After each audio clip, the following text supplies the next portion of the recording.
Horsetails is proudly brought to you by the South Carolina Department of Agriculture. South Carolina, a true leader in the equine industry. Folks, two things in the fall, the state fair and football. A couple of our old teams here in the state, one's faring well, one not fairly well, but there's always tomorrow. But anyway, folks, today, interviewing Michael Sandloffer with the Heritage Festival here today.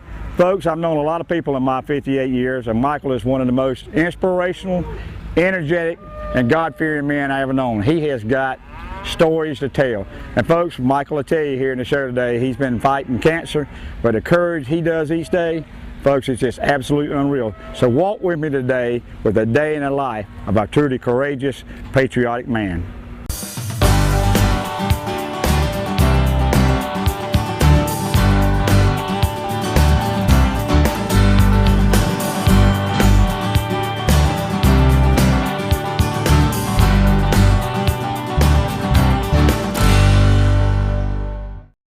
Horsetails is being brought to you today by Carolina Fresh Foods. Folks, we are Fresh Delicious. Equestrian Images, making memories together. Hey folks, Warren E. Coker Farm for the best coastal Bermuda hay available in the Southeast. Brought to you by Southern Equine Service in Aiken, South Carolina, a full-service equine veterinarian practice offering ambulatory and hospital services. Folks, welcome back to the show here at the State Fair. Join me now, Michael Sandloffer. I want to say loafer, but folks, loafing is not in his vocabulary. Good morning, and thank you very much for coming down here to truly see American history, to understand what our ancestors, yours and mine, believed in, and their sacrifice. What were they willing to give up for freedom? What were they willing to share with their children? How did they build this great nation? Well, let's turn on our imaginations and look at this white wagon here. This is known as a Conestoga wagon. And when you look at this white wagon, think, what would you take to go 1,000 miles? What is important? Of course, the people in those years, the most important thing was to survive, to go on the Oregon Trail, the Santa Fe, and to have something. So what did they bring? Seeds. So when they got there, they were able to plant, to have a crop. What tools did they bring? The axe, the most singular, significant invention. Stop and think. The axe. The axe. Firewood, warmth, food, the saw. These are the things to carry water, things to hold water, and spirits. Not whiskey, spirit, kerosene to light the lanterns. Wow. So our ancestors did a lot with a wagon and a belief in God, to know they put their heart, their minds in the hands of God to get them to a new world, a world of freedom, religion, faith. That's what built America. Now let's go from the pioneer to the cowboy. That's what I try to be, Michael. You are. This is known as a chuck wagon, developed by Chuck.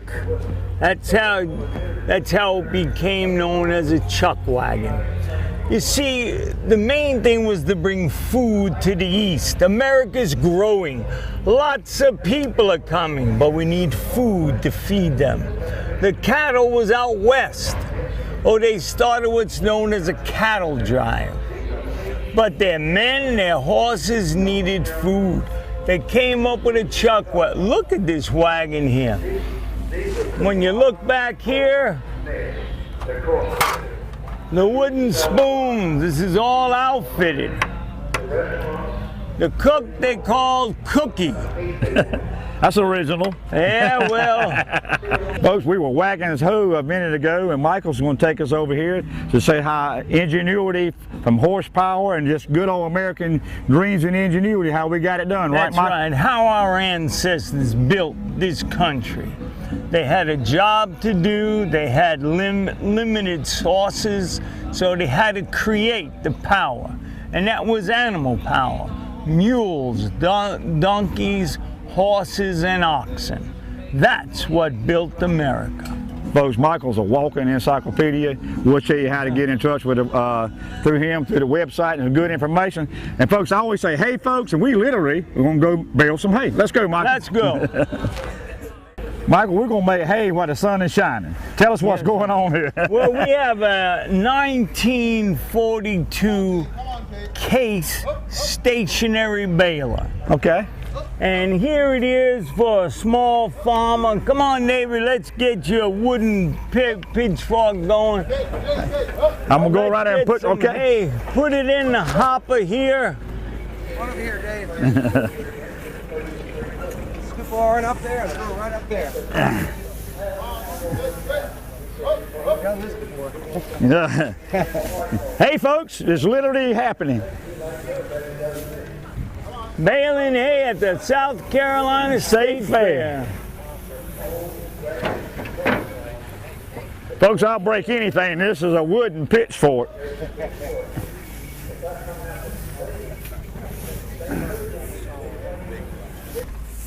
All right, Michael, so this is the end result, right? Boy, you did some work today. Yep. Yeah. That's a bale of hay. I might take this home, folks. It's about that time of year. Back to the stack. Very good. Just throw it up high, Rob. There you go. There you go. All right, Michael, for this to happen, the old mules, you're using draft mules over here on the operation, right? That's correct. Yep. They're a cross between a Percheron and a Mammoth Jack. And they are 16 and 17 years old. They're brother and sister, Jake and Kate. Jake and Kate. Yep. And you know what? Our ancestors had great respect for animals. They cared for them. They worked together. They made sure that our animals had the proper care and diet.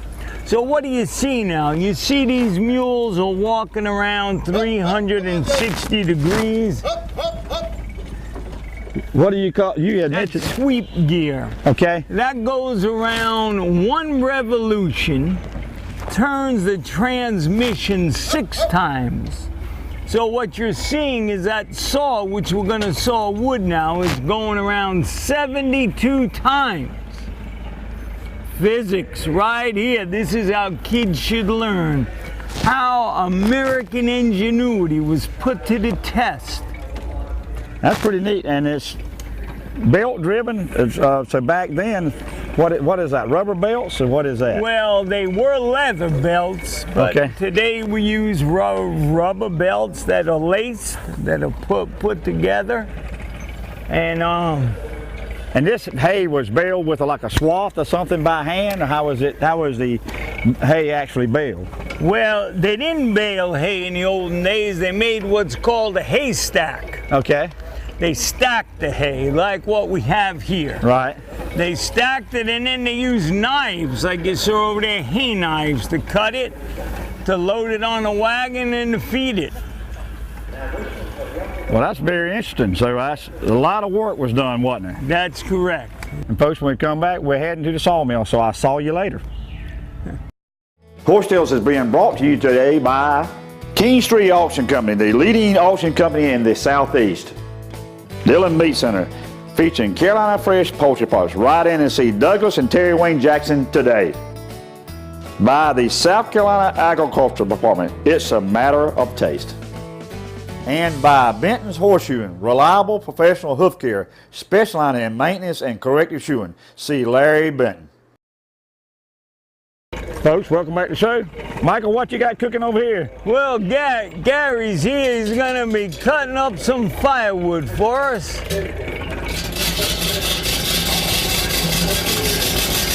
And what circle is this? What time frame was? Late 1800s. Wow.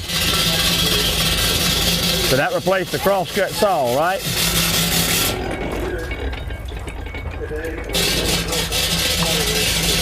We were talking earlier, so back then folks worked from sun up to sundown 6 days a week. But this was big technology, you know. Right. Before this, all they had was a saw. Right. You'll see that in a minute. Be careful. Oh yeah. There was no workman comp back then, were there, Michael? We didn't talk about it. Yeah. All right, Michael, this is firewood. You're going to show us where this come from, right? I'm going to show you, I want you that this is just a limb.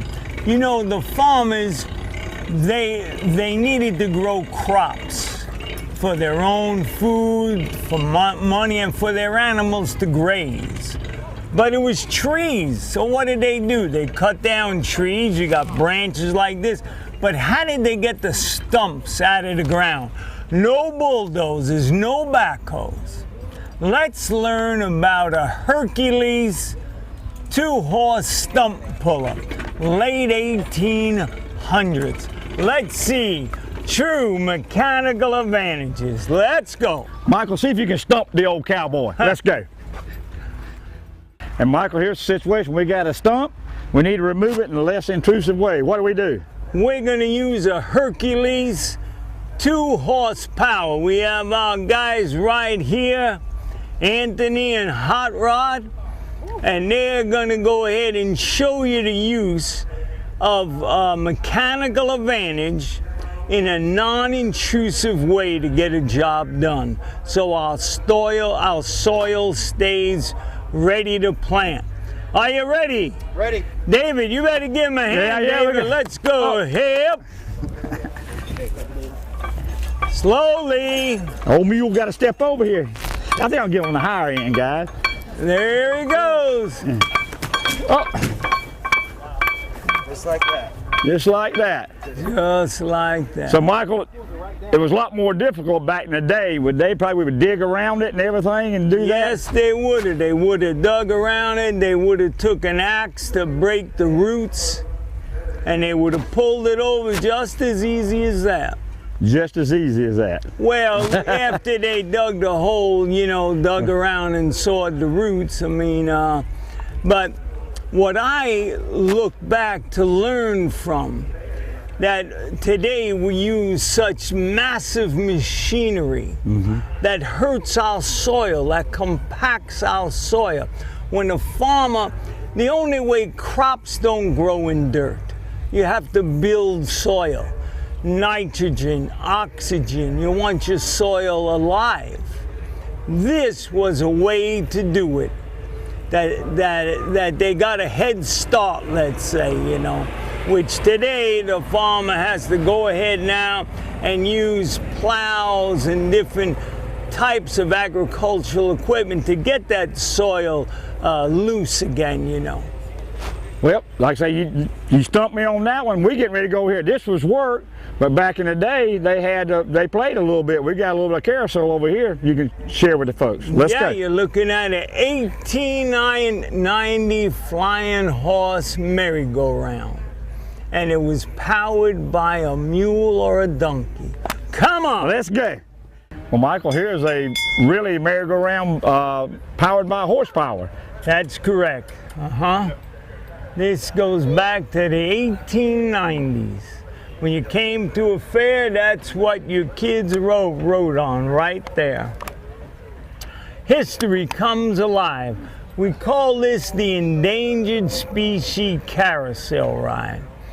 And if you notice, the pictures in the center are animals that were endangered that have come back.